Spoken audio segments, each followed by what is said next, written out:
लवकर जेव. हात कमरेवरती देवाची असतो का देव. नामदेव महाराज म्हणले देवा नैवेद्य तर तू जेवला नाही, तुझ्या पायावरती माझं डोकं आपटून माझा प्राण जाईल. देह जाओ पांडुरंगे चरणांना सोडी सर्व था आन तुझी पंढरी नाथा. पायावरती असं डोकं आपटणार तेवढ्या देव आले.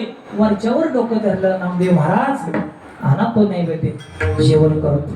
त्याला म्हणायचं श्रद्धा, त्याला म्हणायचं विश्वास, त्याला म्हणायचं भाव. आपल्या देवाला नैवेद्य करतो आपण. नैवेद्य जर केला एवढी एवढी कणिक राहती, मोठी एक चपाती लाटतात आहे का नाही. एवढी एवढी वाटी घ्यायची, त्याच्यामध्ये बुडवायची, एवढ्या एवढ्या दामट्या करायची. मग त्या एवढ्या एवढ्या दामट्यावरती भाताचं 2 शीत, कोरवडीचा तुकडा टाकता का महिला मंडळ टाकता. आमटी गुळवणी किती टाकता कोण म्हणलं चमचा.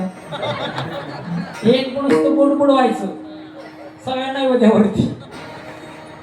भजी किती टाकता का कुठल्या एवढं देवाचं नशीब.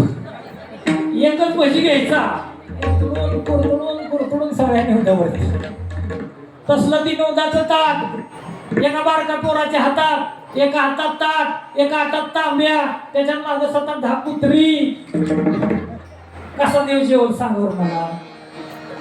महाराज म्हणतात तुका म्हणे जेवी सवे प्रेम द्यावे प्रीतीचे, तसं भाव विश्वास श्रद्धा जर दिली तर महाराज म्हणतात नक्कीच एका कुळाचा उद्धार झाल्याशिवाय राहणार नाही, कोटी कुळाचा उद्धार झाल्याशिवाय राहील.